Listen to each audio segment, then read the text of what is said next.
Welcome. We are coming to you from the Moto Republik Hub. This is a Moto Republik powered episode of the Undomesticated Podcast. And I'm your host. My name is Yami Kani, also known as What's the Yams, also known as Yami. Those are your three options. And today we're talking all things COVID-19 as well as the lockdown and this pandemic in Zimbabwe. We're contextualizing it right here in Zimbabwe for Zimbabweans. And I'm going to introduce my guests. Actually, I'll let you guys introduce yourselves, starting with, let's go. Hi. What am I looking there? All right. My name is Anu. I'm a creative, primarily a music composer, an actor as well, a lot of theatre-related things, and from time to time consulting with international development style organizations. That's me. Cool. Next. My name is Sean. I am 27 and I'm a sports producer at the radio station. Yeah, that's it.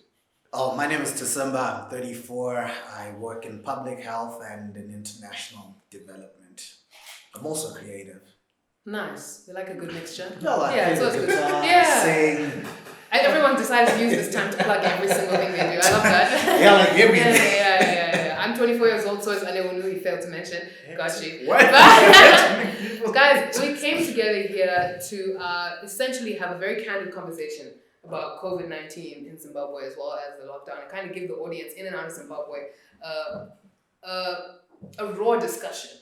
You know, there's no agenda here, there's no bias. We just want to really bring you guys into what we believe in these four perspectives, which I believe represent a good sect of different parts of society, is going on here in Zimbabwe. So I'm going to start with some questions and then we kind of keep it rolling, yeah? So when COVID-19 first touched down here, and had first when it had just arrived in the world, actually, hadn't yet touched on here. It had first become a global issue, but had not yet knowingly reached Zimbabwe. If you guys recall, what was the atmosphere? From what I remember people saying mad things. People on Twitter were like, black people don't get this disease. Right. This is not for Africans. This virus is not for Africans. So this is before we had heard of any cases here. You know, I remember people were just kind of hearing about things on the news, but going about their business. What did you guys recall?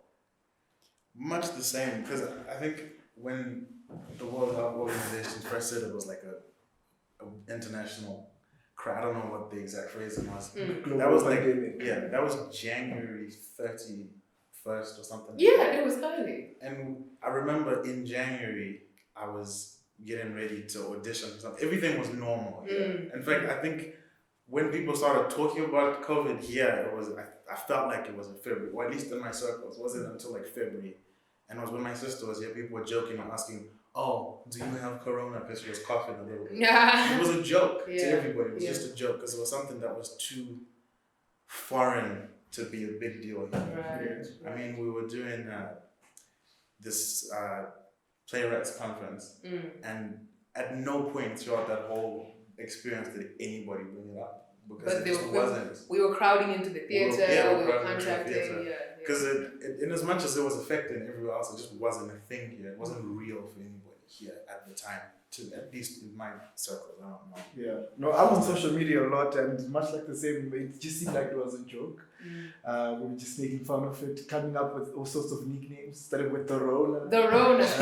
The Coco V, Miss Rona. It was. I haven't heard Coco V. Yeah, no, Coco V. Yeah, there were quite a lot. And yeah, it was this sentiment of a faraway thing. It won't come to Africa. Black people don't catch it. There was just a lot of misinformation. We weren't taking it seriously at all. 100%. Yeah. I pretty much heard about the coronavirus right after it started. But then the challenge is the name it had. I mean, it's changed names a couple of times.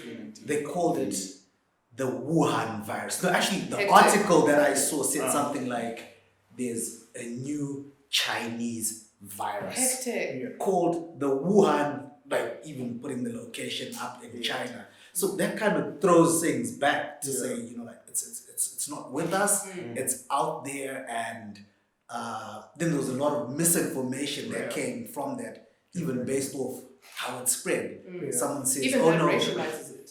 Yeah, it racializes it, and then there was stuff like, oh no, so this thing jumped onto the human genome because someone in China was eating bat soup. Yeah. then you're just like, Yeah, that's what I heard too. That's what I heard. I feel like it's not gonna get you. It's not even gonna affect us. Yeah. It's like, Yeah, we don't. We, yeah, Yeah. 100%. First thing I heard was some dude shagged a chicken. So I mean, Do you know what I mean? The internet is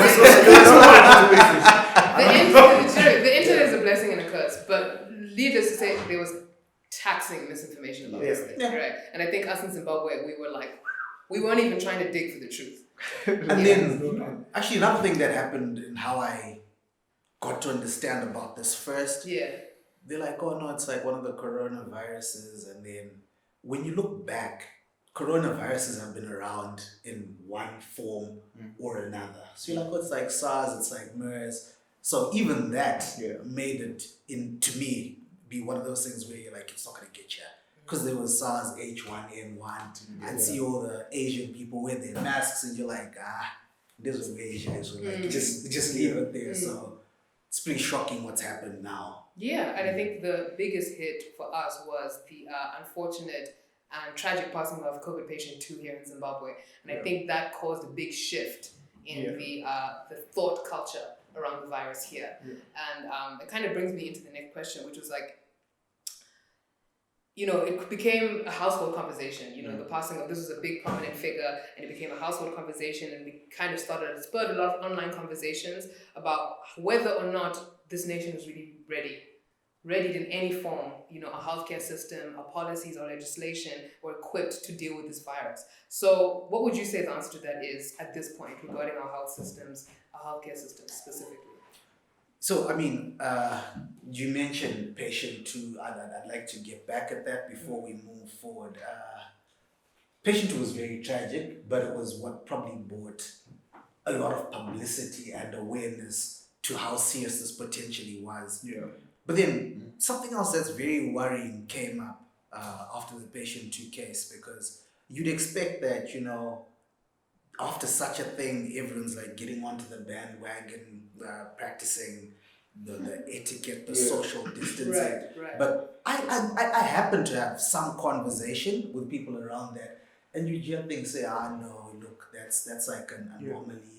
It's not a normal Right. case. Even then, people were like, still, like we're not even moved yet, underlying conditions, and you're like, that's not the point. The point is, this thing is, it's like, that's right here, like, let's do something about it. Yeah. They're like, no, maybe it wasn't even that, there's a bigger conspiracy. It was, I'm like, no, guys, like, let's take this thing seriously. And people were still traveling.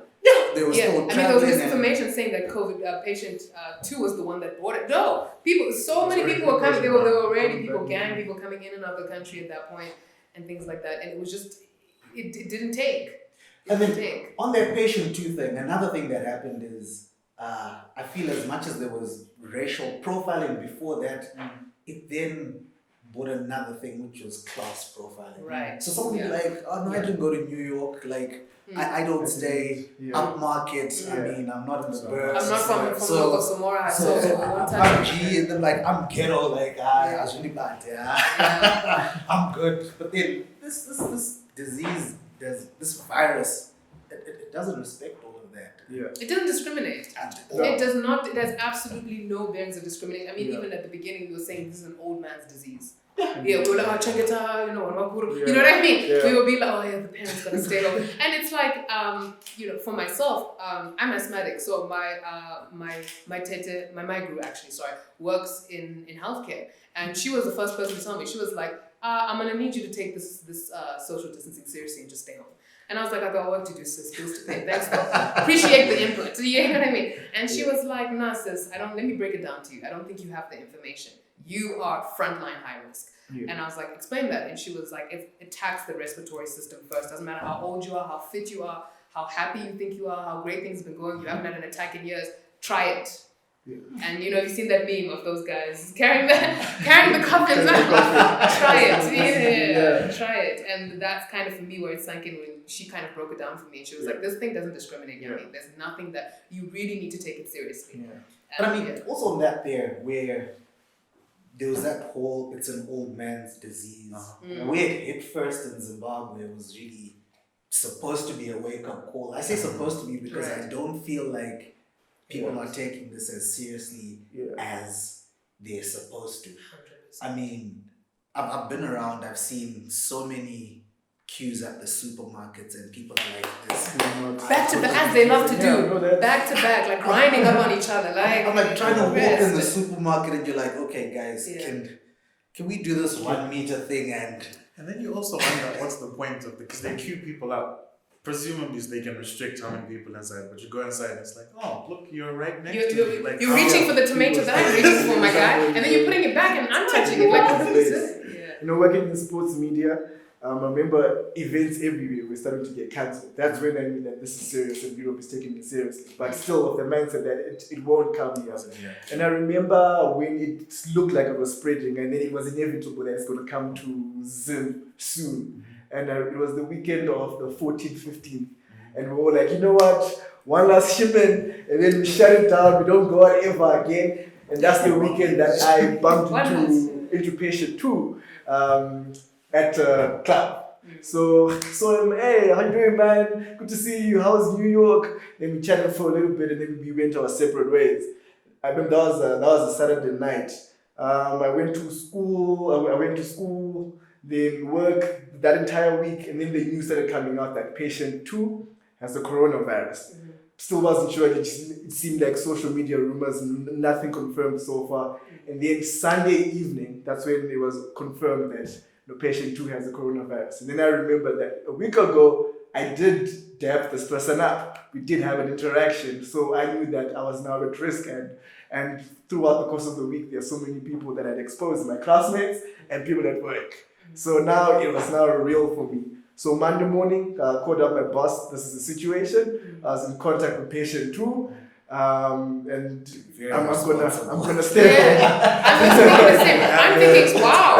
I don't think many people I know went through the same processes that you did. So now I stayed home, called up my entire team because I have a team that I work with on a daily basis. I'm like, yo, you guys might be at risk too since we're working together throughout the entire week. So now it was a situation of I had to get tested, and then everybody else had to get cleared up, and that whole process was so frustrating. Got tested. I got tested on a Tuesday in Wilkins. Went there around 9:30. Only got tested around 1. The manpower they have, it's the. So this is kind of answering that question. It's like the healthcare system is not equipped. We're just not equipped to handle it. And when you are there, it feels so. It's so dreary. It feels like you're on the edge. And those guys with the coffin. Exactly, because a lot of people are coming and people are not social distancing. So I felt more at risk, because I don't have any symptoms. I wasn't feeling sick. I was asymptomatic. I think that's what the proper term is. And then got tested. Results were supposed to be out the next day. They weren't. Went back trying to figure out what's the situation. So you're coming in and out. And coming in and out. And you're continually, putting yourself at risk. At the same time, people from work are asking how far. People, from school are asking how far. People think they're going to die. Now you have to sort of manage everybody else. Say, okay, calm down. This is where we are. Because I figure with this situation, right, with anything, you have to communicate well so that people are more at ease and they understand the process. Right. So it was not just waiting on that piece of paper to say you are But clear. how did you feel though? Like I'm trying to imagine. Right. Like those ones with the coffins were right by you. Doing that come and dance. No, I was just trusting in the science. I wasn't sick, so that gave me some reassurance. But anytime I felt a little, I was like, The rose. Is the way it starts coming out now? Yeah. And then I had a health workout. She started checking me. She started coming to my house on a Wednesday. She was supposed to be checking in on me throughout the period of the quarantine. By coming to your house. By coming to my house, and she was supposed to come with a thermometer and also with PPE, right? Yeah, but none of that. She came gloves off, mask off. No, she just came as a regular human being. Yo, you good? I'm good. Cool. That's how our interaction was pretty much. So this is, even like the misinformation, I think trickles into the healthcare system. As far as like the testimonies that I've heard, a lot of people have been saying, I've been treated by people who don't have PPE and things like that. And sure, many hospitals there's been a shortage, right? Because there's been a mass buyout of people buying gloves so they can store in their houses, which is awful. If you're not even going to leave the house, why are you buying gloves that doctors need to treat patients? Exactly. But apocalypse. You know what I mean? But surely someone who's coming to be in contact with you, someone who's potentially got the virus. Who's walking around. And this is what I'm saying. I don't know. I don't believe personally we have the right systems in place even to this day. I mean, we were speaking just now post we were speaking in the context of pre-lockdown. Yeah. But now let's even move into the phase of lockdown. So what I could say there though is, I mean, this is looking at countries that I feel have done it well. Yeah. Like, one case in point is Taiwan. I mean, Taiwan, as we speak, probably has 600 cases and maybe 30 deaths, and they're like right next to China. Like as soon as this thing hit off, they had a response system which was set up after SARS that like just kicked in. They put the travel restrictions. They didn't have to lock down, but then they did things like travel restrictions, and then they started doing like a mass testing, and they flattened their curve pretty quick and contained everything in. I feel like, I mean, just based off the information I gathered, like we had like a wait and see approach. Like, we had like, and Because then there was so much time and they stole yeah, that. I mean, and there was like such pride in, we've got 0 cases. Exactly. Like, and that narrative went on for a while. Like, Right, right. you know what's really wild is the day that the first time that the president said this is and he used a weird term. He said this is a national disaster and we need to play our part. Then he said, this virus gave us no notice. On the 17th of March, when WHO declared in January, it was like, we've been getting ready. And we have WHO here. Yeah, man. It was like we had been getting ready. Basically, the statement was, we've been preparing for this, even though he said it gave us no notice.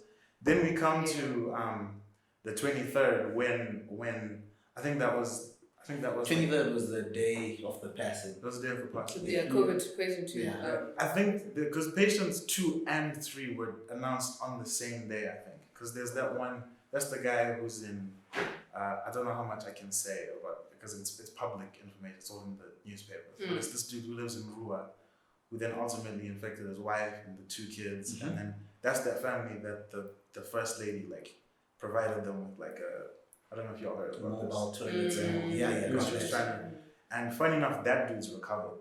Actually, the dude who was is he the first person? he's the first person to That's recover. patient 1. That's patient 3. That's patient 3. But that day where it's like you have 2 guys who've now that's 3 cases confirmed in total, and then you go to the day when patient 2 passes, and then that article which came out where his family was talking about what he'd gone through, and it was like so in those. That was hard. 6 or 7 days, that was painful to read. Yeah. But then the question is like, what preparation are you doing? Absolutely not. If the primary, like Wilkins being the primary place that people are going to, if they weren't ready even to supply, and I don't know if that picture was from his room, but a toilet for the dude to use? An even, adapter. Even an adapter when they a did socket. everything else. Yeah, Like, a socket. Goodness. so the question of, are they getting ready? After that seems to be the only thing that prompted them, because that day is the day that there was then now we're banning the gatherings. I think the day that was the day that they banned the 50 people gathering or whatever. I was like, okay, cool. It really took somebody dying for you to take it seriously, because there was already that one guy who was in Vic Falls, and I think there was a guy who was in Namibia who'd come from Zimbabwe. Like he was found to have the virus when he was in Namibia. And I think it's more than someone dying. It took someone dying and their family causing, an Yeah. upheaval, saying this is unjust, Yeah. saying this is unfair. If that had not been done, if it had been something that would have been swept under the rug or something like that, but it took that response of people having to read the events that transpired in an article for everyone to kind of, That's literally been the line. Slow response has just led to lots of deaths. People who responded quickly were saying, because when I got my results and I tested negative, I was about ready, like, okay, quarantine is over, I'm getting back to work. And then there was the lockdown. And I felt from the jump that there should have been a lockdown the first time that there was a case in South Africa, just because of our proximity to them. Yeah. So it just showed you that we weren't taking it seriously at all until we had to. And we had to. we are already slow. And I know that there are official cases, but I'm willing to bet my life that there are a lot of unofficial cases. Also on that though, another thing I felt was a challenge to this whole thing. It was like two-way in that the public, as in all of us, were pretty chilled about the virus, and the health system like probably read about the virus as much as we were reading about it on social media. Yeah. So once again, it was that thing that was there. And only when it was like right in the backyard is everyone like, okay, what can we do? What does a Panicking. person even need? Like, what do you even put in the room? I mean, some of the pictures I saw were ridiculous. You know, like after the passing of COVID too, when now all of a sudden there was this immediate press that the government was trying to do around Wilkins Hospital. Yeah. Immediate putting staff members that whenever they're in there and trying to take pictures with ministers and things like that. Even in the pictures, people weren't socially distancing. Some of the healthcare workers weren't wearing the right protective gear. So I was like, and it's consistent. So I was like, so even when you're doing it for show, there's still no sense. I can see you don't know what you're actually speaking about because you're not practicing it even in your imagery. I've seen photos with the PPE worn the wrong way. Right. Ooh. Yeah. I've seen It's like where it's for vibes. and they take it off when they're talking and things like it's like no, you talk through it. You talk through that. That's actually the point. When you're talking is when you have to wear the most because that's when the actual fluids go through. And I think that so we've summed up. We're not prepared. We're not prepared. I mean, I have a friend who's a health worker in South Africa. She's a doctor, and she was just giving me the rundown. She was like, I'm working in trauma. We have 10 cases. Trauma's pretty quiet, right? Because they're on lockdown, no car accident. So she's like, I haven't been working with an exposed patient yet. I haven't been in that department. But the hospital she's working in, which is in a high-density area, we have 10 cases. She said to me, listen, this is something that people don't realize. I've seen you guys in Zimbabwe are talking about this on your news and on your social media. We have a 7-year-old who came in and had symptoms. And we're wondering how, what happened. And it's only when we ran diagnosis tests that we found out, that the parents found out for the first time that 7-year-old was battling lung cancer at the very early stages. It's also, you don't really know what's going on in your body. You think you're so safe. I mean, I'm going to be very honest. I've had people messaging me, hey, let's meet up. And I'm like, what do you mean? We're on lockdown. Yeah, and I'm asking them, I'm like, what do you mean? We're on lockdown. And they're like, but do you really think I have that thing? And I'm like, it's not a STI, my guy. Yeah. It's if you were just in proximity with someone. They're making it seem like I'm insulting them, and they're like, do you think I really am going to infect you? And I'm like, yes, possibly. Hey, I don't think you really have the verbiage on how this is working. You don't even know if you yourself are actually able to battle this, let alone me. I know, probably not. So it's more about who you're going to be infecting. The atmosphere is not, I'm feeling great, I should be fine, let me go about business as usual. It's who am I infecting if I'm moving around and how are they going to respond to it? What's going on in their immune system? So back on the issue you spoke on preparedness, this is based on what I've read in the press. And then again, you don't know how much of the stuff that's in the press is for show and what is actually real. I mean, I read a document 2 days ago about the updated strategy. And this updated strategy came because of the case they're calling case 15, where patient 15 is positive, but then there's no links that actually tie patient 15 to the disease. Like a previous. So, I mean, normally when you look at the case definition, it was like, okay, so if you have come from a place where it's prevalent, we isolate and then test, or if you have come into contact with someone who has come from there. But like you said earlier on, that the disease, the virus doesn't discriminate. I mean, it doesn't follow etiquette to say, okay, I'm going to go on a plane and then affect that guy and then go to that guy's house. I mean, the most dangerous case is where one person has it, they go and meet a person they know. So the person who has it, the person they meet, they're easy to trace.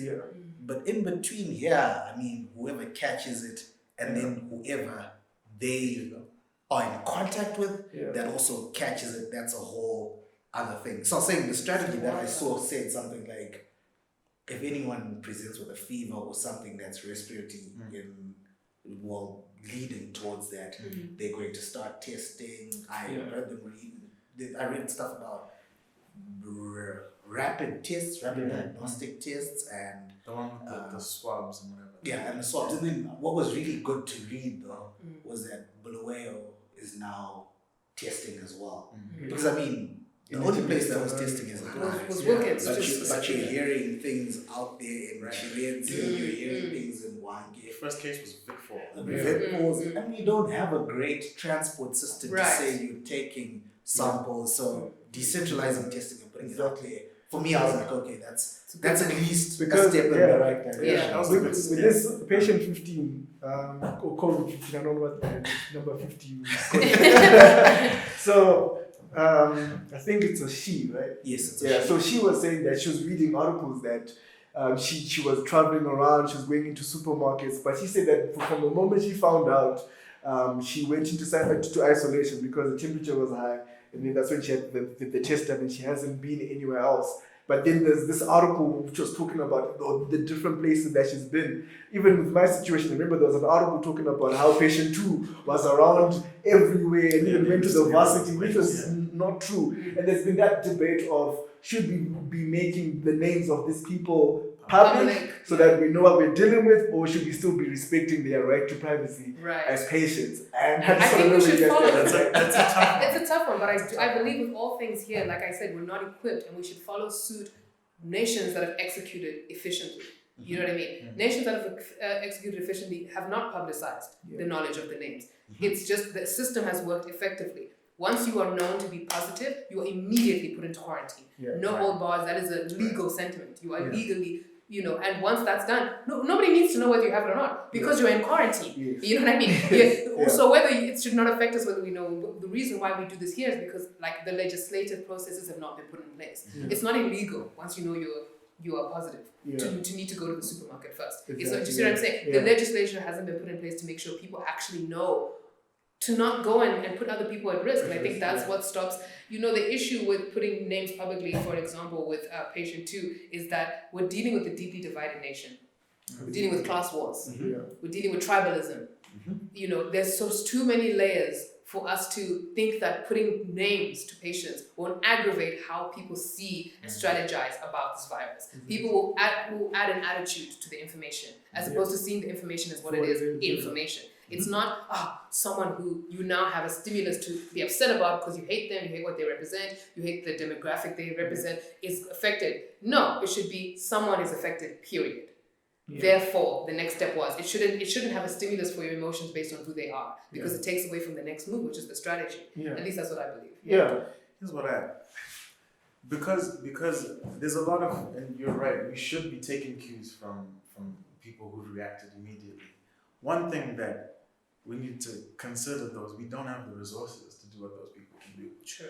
Because when they isolate somebody, I think some countries, I don't remember specifically, but then they would ask the individual, who did you interact with, so that they can track. Because in short of that, telling people the name of the person lets everybody figure out whether they interacted. It lets them decide, I'm not going to work because I know who it is. If you didn't know that, and I think that's because we don't have a good strategy. Right. And I think maybe that was the strategy they were using, because it was, well, if people know who the person is, They'll just stay then away. you can decide, okay, cool, I interacted with this person here, and then I should, like Sean did, I need to take these to these schools. But that's not really, it's not better, but it's like, what strategy do they have? Because even what you're talking about, now they're testing basically anybody with fever sort of thing.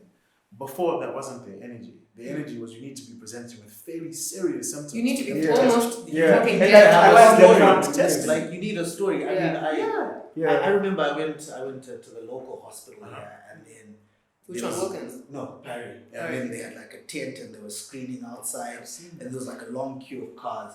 But then when I got there and I rolled down my window a bit, the questions were like, have you been out of the country? I'm like, no. Do you have a fever? I'm like, no.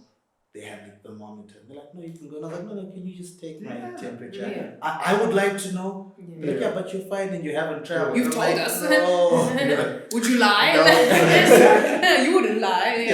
There was wild story. This one, I remember when everyone was panicking because there was that one guy. I feel like we forgot this story. That one guy was tested And he ran away. He ran away. Yeah.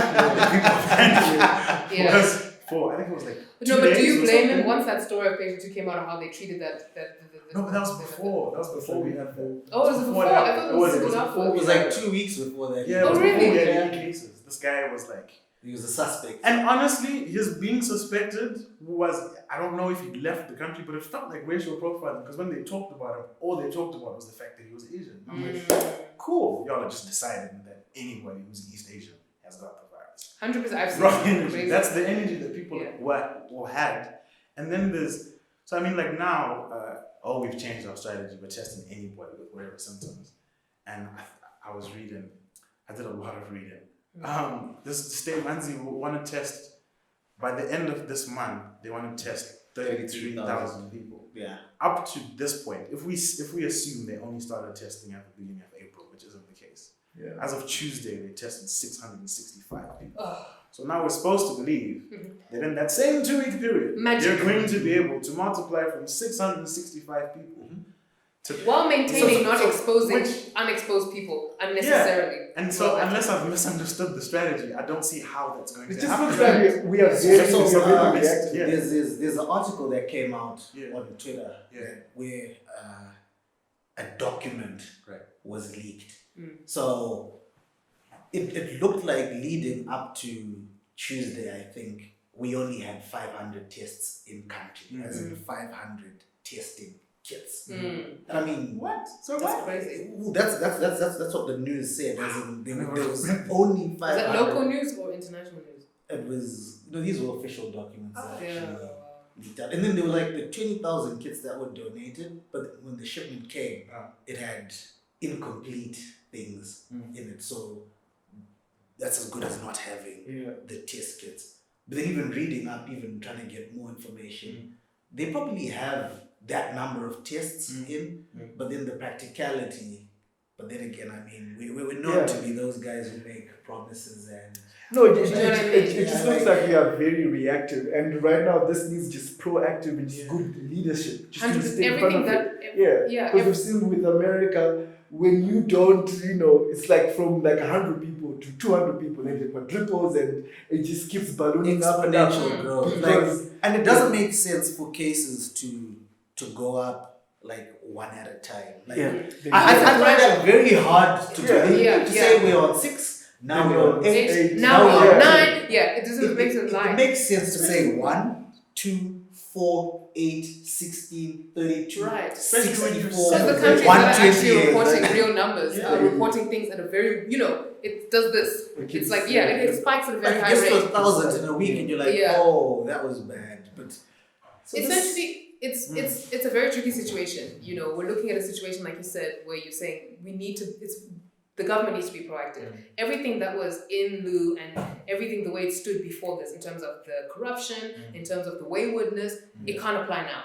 This is just not the situation. It's interesting to me how we're going to get into how this is affecting people's welfare, how people's livelihood. Not everyone can socially distance, as we call it, because that's how we're trying to contain it, right? Those of you who are not presenting any symptoms, stay at home. Just since you don't need to come and get tested, stay at home, socially distance. Zimbabwe was not the place anybody wanted to stay at home and fall out there, right? Most suburbs do not have ZESA. Right. Water's running out everywhere. Let me tell you now, I was in Chitumbiza last year in October. There hadn't been water at that point for over a year. So, let's not talk about just north of Samora problems and things like that. There's people who this has been life, right? All of a sudden, people are getting ZESA. You know what I mean? All of a sudden, people. I'm just connecting 2 dots and I'm saying, okay, so you were able to do this. It's just now when push has come to shove, you're able to do, you know what I mean? You're able to do better. You've been able to do better. You just weren't doing it because you didn't want to. That's just the truth of the matter. But essentially just going into the fact that, let's discuss that more. Let's discuss that this social distancing is a privilege. Quarantining in your home is a privilege. In your home where there's electricity, in your home where you can work from home, being able to receive your wages, being considered an essential service, and being able to still pay your rent. I mean, let's talk about the term social distance. Right. There are actually some homes, and I'd want to believe a significant population in Harare stay in those homes where it is physically impossible to have all of you in the house and 1 meter apart. Right. Like that's Yeah. it's not like there are even some households where to have everyone indoors, it just doesn't work. It's something that you can only do from 10 p.m. to 6 a.m. because when everyone's in bed, because you have to sleep. And I mean, in some of those households, like the breadwinners will be the guys that are running security shifts. So in the evening, they're not at home. So you're like taking turns sleeping. These guys are sleeping in the afternoon while everyone's out and they're doing their thing. And these are things that are really happening in the country. So when you say, oh no, we've applied social distancing, it can't be like a uniform blanket. To your 1% population that can afford to, I think that's the main thing that bothered me. You're looking at a country that most of the people work in the informal sector, still hand to mouth. So there needed to be a tailored response system to fit the people in your country. But nobody actually looked at the various circumstances. So essentially, it just felt like it's a lockdown, but is it really a lockdown? Right, and a lot of people, when we were starting this conversation on social media earlier this week on the Instagram Live and the Facebook Live, talking on Moto Republic's platforms, a lot of the response from the people, the audience of the Republic, was that, what are we doing about the people of low income? Yeah. You guys were on the internet talking because we can afford to talk. We were charging our power, our batteries up and things like that. But what are we doing about everyone else? And it brings us back to the fact that we're not seeing a lot of government intervention. In that, at least not enough. So much so that people think that we can subsidize it with community intervention. Right. And as hopeful and as beautiful as that sentiment is, if we could save Zimbabwe by community intervention, we would have done it by now. The processes, a country's governance needs processes. It needs processes. We cannot rely on the 1 billionaire of Zimbabwe to come save the day every single time. It's just it's not feasible. It's not realistic. There's no way to mobilize. You know what I mean? To mobilize the resources and provide for an entire nation's welfare. That's not how those companies weren't built to do that. Firstly, and they're not set up to provide for everyone's welfare. That's what government's job is. And what's so slimy is I mean, there was that one day when where the government was appealing for, I don't remember the exact number, it was this wild amount of US dollars that they needed to address. And then the reaction, the one thing that I've heard that they're trying to do for the low income families is problem with this is that they didn't say what the currency was. But they've got $600 million that over the next 3 months they've identified 1 million households or 1 million families that they're going to be giving. How did they identify these households? I don't know. Even that, I was looking at the. Do you have to be a registered? Do you have to be a registered household? Kind of, you know what I mean, like this. You know, when like the tax come and they put the sticker on your. Because so much of our, even among creatives, no, not just even among creatives, like so much of our working population is informal. So there's nothing on paper. So I don't know how you track. Let's even look at identify these households? Creatives. Before the shutdown, before the lockdown, before social distancing and all these reforms, I mean, I know a lot of people who are guaranteed like a gig a week. And you're pretty much living from gig to gig. And you're comfortable. I mean, all things being equal, if you're good at what you do, you're up there, you're in the higher tide. But then when this all happens, you're as good as the other guy who's not out there. And so this is trying to speak to the identification of need criteria. Right. How do to you say so? Are you doing it by profession? Are you doing it by income? If you're doing it by income, it's by income in which season? Because if it's by income in a normal season and then by income in a lockdown, right? What's zero? How do we campaign our need? How do we show you? Even then you tell us, okay, cool, it's 600 million over 3 months. That's $200 million a month. Over 1 million families, that's $200. Which we don't even know if it's US or if it's but even whether it's US dollars or which I suggest is honestly that's nothing. Yeah. But if it's $200 US, I mean, look, I don't know the families, like the range of what these people's rent is, and I know we haven't talked about the fact that people still have to pay rent. I don't know. Landlords are being nice. No, but legally landlords have not been told to abstain from rent. That's crazy. Some are being nice. In fact, I know somebody whose landlord literally the day before the lockdown called them and said, "Yo, listen, I need you to pay me 50% more." And that's ridiculous. No, but that's known in Zimbabwe. Every time there's a crisis, that's the first thing that happens. All of a sudden, settlements, housing goes up, your rent, and that's why you sign that lease. Yeah, so now we're talking about a household, like you said. There's people where they can't all physically be in the house. Talking about a household, even this patient 3 in Rua, his household was him, his wife, the 2 kids who got and 5 other kids. That's 9 people. So can you even How you isolate. We're talking about that Social whole distance. self-isolate. There's some instances where you can actually do that. And you get out, you sit in the yard, nice sunshine. This was a photo I think I saw on Twitter of, you know, those flats in Bari. Yeah.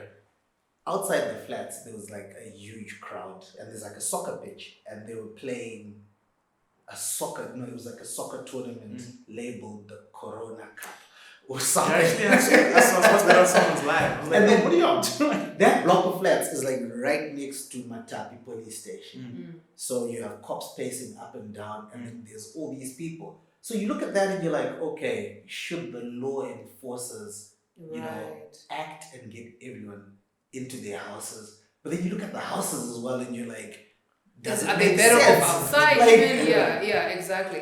And then you also think about the fact that when you enforce law enforcement, especially in a country such as ours, it has a tendency in high density areas to result in mass crime.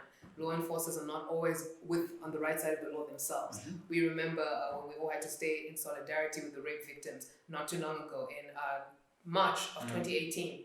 Oh, sorry, March of 2019, I believe it was. Where we had to stay in solidarity with rape victims from soldiers, you know, of our army. Yeah. Or what the government then said were people who were posing as soldiers, wearing the National Guard, who had somehow gotten hold of it, we don't know how. And, you know, that's when you think, when you put law enforcement that's been kind of trained to do or kill on the streets for something that's as simple as just stay inside the house, you know, you're not breaking the law, you're trying to survive. So how do we actually measure where we should put, you know, how do people in power, how do they measure where it is necessary to put the right law enforcement, and where it's like, we need to be lax. These people aren't breaking the law, they're just trying to live the best way they know how.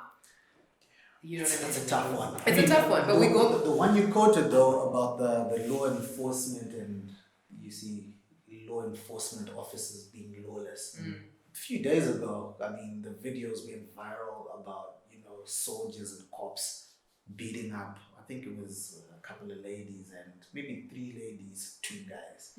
And I mean, I saw that and I was like, oh, you know, at some point this was gonna happen. Right. Yeah. I didn't think much of it. And then I saw on an official page where one of the national broadcasters then says a group of unidentified people assaulting another group of unidentified people. I'm like, no, you know, guys, we need to take responsibility. That's the thing. Like, Let's have accountability. and then they're like, oh no, we're opening an inquest on a case of stolen Let's have vehicles. accountability. I'm like, And especially, this is now, like, this is what I'm saying, this is not the time for our old processes to exist. If we make it out of this, if we do, you know, definitely there's going to ring a tone, I hope, because, you know, as Zimbabweans, God, I love you guys, but passive group. That's what we are. It takes a lot to get us upset to the point of action. I'm not enticing a revolution, don't quote me. Don't quote me. I'm just saying, I hope that this is the thing that makes us realize we cannot go back to business as usual. Right. Even the 1%, as comfortable as they are. Should I even say we are? Should I not class myself as someone who's, you know, above my own circumstance? But even within living in privilege, I cannot unsee what I've seen. You know what I mean? I cannot go back to anyways, let's get back to business and let's get back to capitalism as it goes. The way things are, it's not okay. Something has to give. Something has to give. And if we cannot even safeguard our own population, if, you know, I think as a member of a community, if I can't even do community outreach past 4 people, you know, of me and my family's income, that's a testament to the kind, and I'm supposed to be within a more privileged demographic of the population. We're failing. The systems are failing. Let's not even talk economy. Let's not even talk, well, of course, economy and politics, but on a basic bare level system, everything is failing. The way we commune, our response to things, when we talk about community engagement, we've heard cases where people are saying we don't know if some of the people, organizations who are popping up randomly, we've never heard their names. Now all of a sudden you're giving money, people don't know if it's going to the right places. Really? This is the time we're using to be opportunistic. This is the time you decide to start an NGO to get a little hustle on the side, and you're starting to realize at every corner the way we're functioning is not working. That's scary what you bring up, because in times of crisis, trust is a big thing. Right. So if someone says, for example, there's a huge demand for things like sanitizers, And if someone's just creating something that looks and feels like the real thing, But but it's not the real thing, Yeah. it's not the time where people can be profiteering or attempting to profiteer. Yeah, pharmacies are raising their prices because they know everybody's in there now. Exactly. And you're thinking, wow, guys, I the think, capitalist, the exploitation is jumping out. That's the one thing I found the most difficult. You mentioned that there's power all the time, but power went up, utilities went up. Yeah, oh yeah, those bills went up. You Yeah, see, yeah. so everything, data, everything to make your life easier, made it more difficult, even during the lockdown. So it just leaves a case of hopelessness, and it goes back, I think as Zimbabwe, we just go back to being individualistic. Frankly, that's my approach. Focus on what I can control and what I can, and how I can serve. That if that's done, then I'm in Which is a natural reaction because Yeah. it's trauma. Trauma Exactly. is like you go into survival, you do or die, survival mode. Yeah. And it just kind of brings us into the summary point of like, so we've talked a lot about the situation as it is pre-lockdown, how we got here, the journey, and where we're at right now, the different areas and how they're being affected, our concerns. What do we think the future holds? Let's like honestly, not BBC. What do we think the future holds? Like, what do we think the future holds? No shade. But yeah, no. What do we think the future holds? Like, I'm at a different. For me, it depends on the mood. You know, if you would have asked me this 10 days ago, I would have said nothing. This is it. Yeah. Prepare your wills.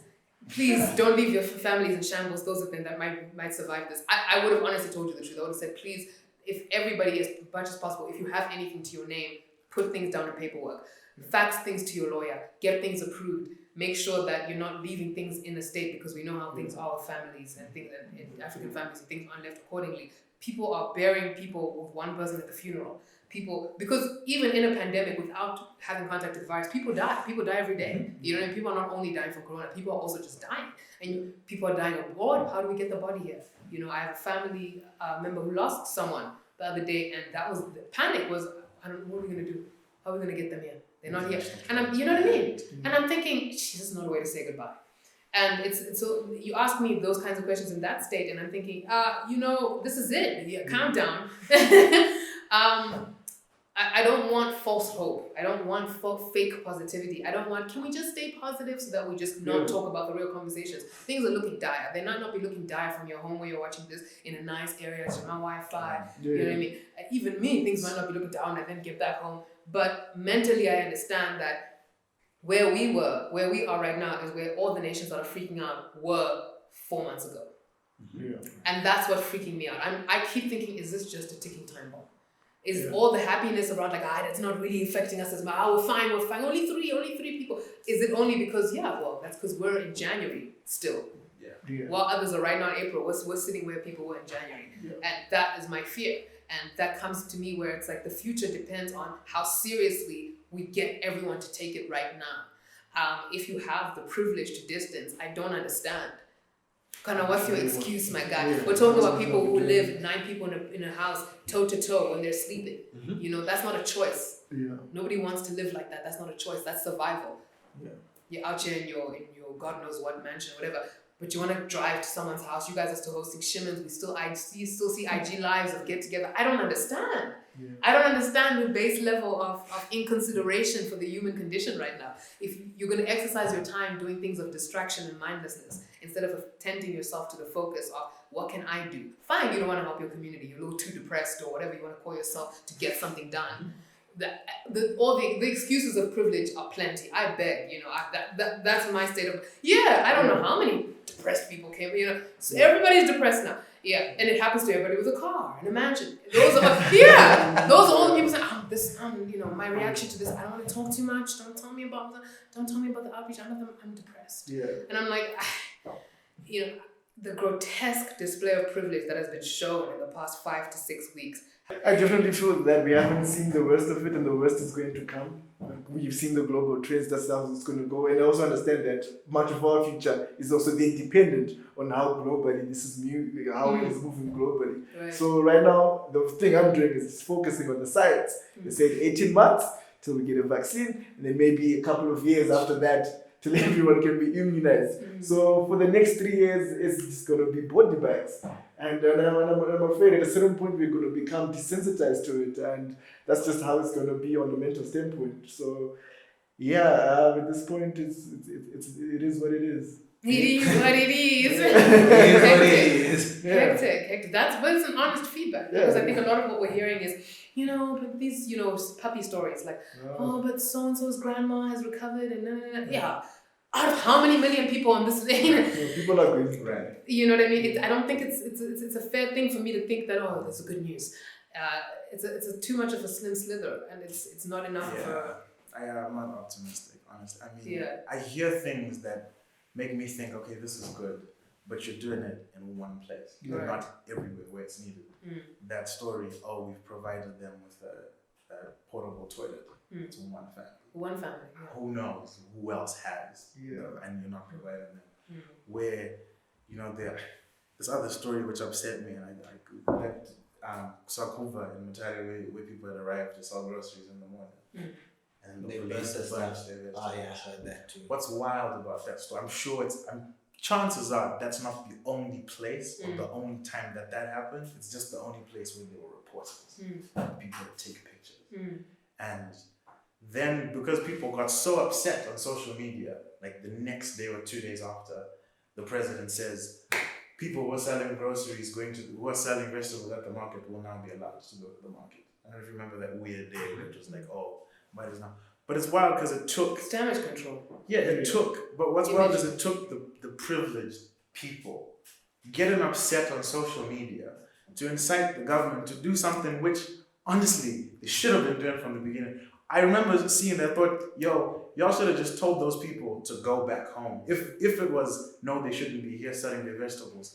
Tell them, take your vegetables and go back home. That's that would have been, that made sense to do that. Right. But it's an intent to demean. Right. To degrade. So short of, I'm not optimistic because I don't believe that the energy that they're supposed to be showing, they're going to show it unless the people who have power, which, I say that in the sense that the power that it incites the government to say they're going to do something. Whether they will or won't, we don't know. But because the integrity that's supposed to have been shown from the beginning wasn't shown, I don't have faith that it'll suddenly, because where's it going to come from? Because it's not just going to come from nowhere. So short of, using the United States as an example, which isn't a great example, but they have that Dr. Anthony Fauci, whatever his name is, who they recruited onto their, I think they call it a COVID response team or whatever. If we, and I gather we have a COVID response team which is headed by our vice president who was in China, whatever, we're not going to talk about that. But the point is, if we don't have a response team that's made up of individuals, like Fauci isn't the greatest example, but individuals of integrity like that guy, and they're the majority, they're the ones who are advising the people in power, and the people in power are actually listening. Short of that happening, I don't see anything better. We don't have the resources that Italy had. Italy, arguably, and look the way Italy is right now. It's crazy. Arguably, Italy, people always argue they have the best healthcare, right? Yeah, people always being flown to Italy for surgeries, actually, from here. There was that one day, I don't know the number, I remember it was like hundreds of people dropped in one day, and they had all those coffins. They had hospitals beds lined up outside. Yeah. They had civilians trying to help treat people. Right. And People that's a without place medical with expertise. the best healthcare. What about if we go to that place? I'm just not hopeful. And it's I'm just really not. It's this idea of out of sight, out of mind. Yeah. Because it's not happening yet, and I don't know how we know. Yes, because we were not. Firstly, we were not. There's many reasons why COVID hadn't come here first. Travel destination, the amount of the influx of tourism, and all that kind of stuff. But now that it's all about once it's gotten there, and it is now here, and it spreads. It's months down the line. And if developed nations who've been managed to contain this virus better are predicting, you have Scandinavian countries predicting 18 months. What do you think they were going to predict for us? Do you know what I mean?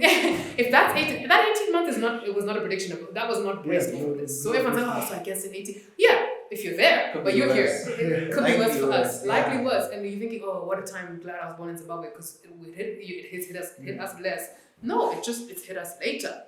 Don't think it hit us less, it's just hit us later. That's the mentality we should be operating by. So you actually, Anna, you spurned something that I've thought of a lot. COVID isn't about how well prepared you are as a country. It's not about how amazing your health systems are. It's not about how many hospitals you have or how many ventilators or test kits. I feel like that helps. Yeah. Like it definitely Yeah. like makes the situation a little bit better. If it was all about that, I mean, just let's look at the figures.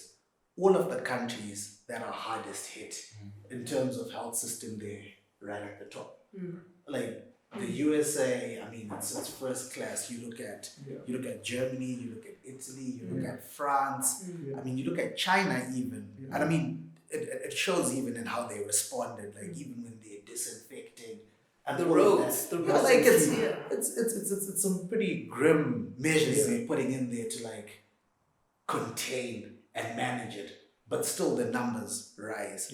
And I feel like COVID is more about the prevention, which speaks to what you were saying as well, to say if as a nation we use prevention as our best tool, that would probably help, because I mean there's no way, not in 15 years, where our health system can compare with the US. No, we're not. I mean, we can't pull that together. For They this. make the ventilators, and we're like, okay, so like when y'all are done, send a shipment out here, like, and it's a small portion.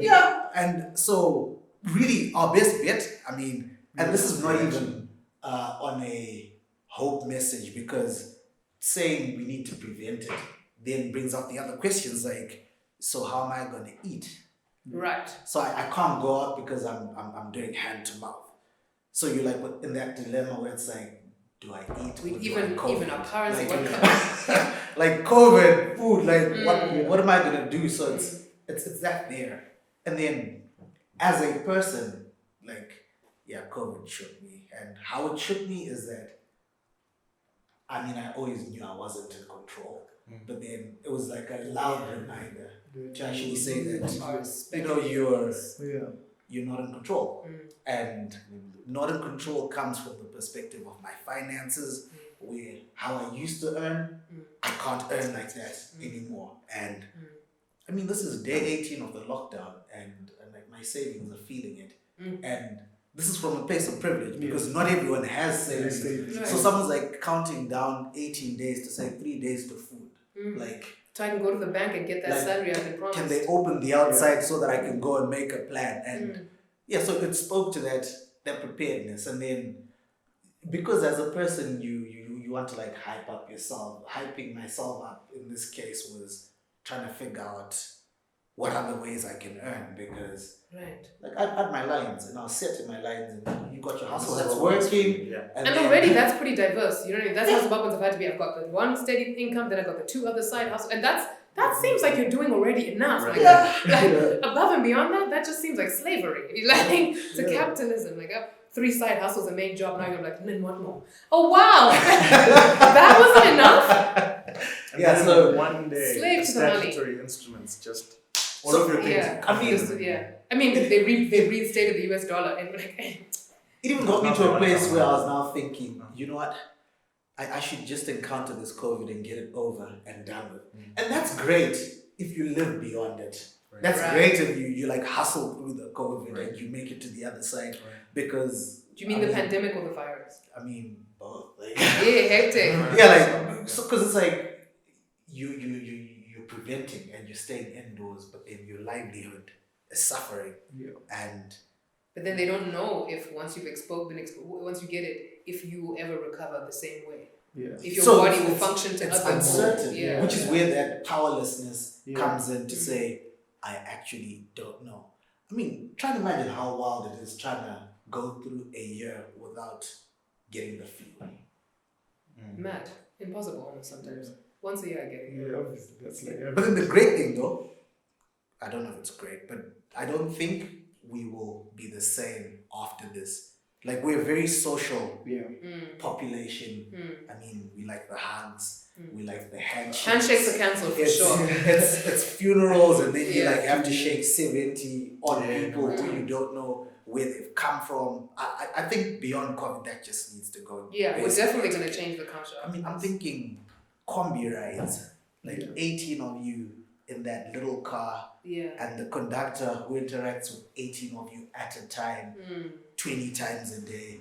Like, I think as a people, there are some things we just have to look at Definitely. critically after this. Globally, I think mass evaluation of how we all live is happening, but in Zimbabwe specifically, definitely, how we're living has to change. Guys, I think this has been a good start to this conversation. I think this has been Scratch the surface. we have, and I Barely stay scratched the saying surface. this on this podcast. We've just touched Barely scratched we've the just touched the air, but especially to do with this, we have just touched the surface. We've barely gotten into the nitty gritties.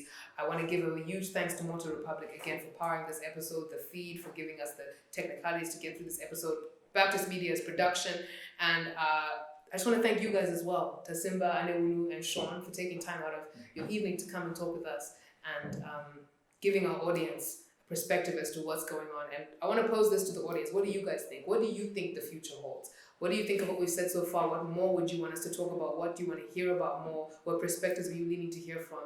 And as well as what do you think the future holds? We don't want to make you feel like we're the biggest pessimists in the world, but false optimism and false hope is just not what we're doing here today. Today was about being real with you guys, being candid, being honest, and that's what we're giving you. Hope always exists. I don't have to tell you that. But right now, critical thought is what it seems to be missing. A sense of reality is what seems to be missing. But thank you so much for tuning in. Give us your thoughts in the comments. Thank you again, Moto Republik, Magama Network, and thank you. This has been your host, Yami Kanirakabuti of the Undomesticated Podcast, aka What's the Yams, also known as Yami, and signing out and glad to be on your screen, even if just for a moment today. Bye-bye.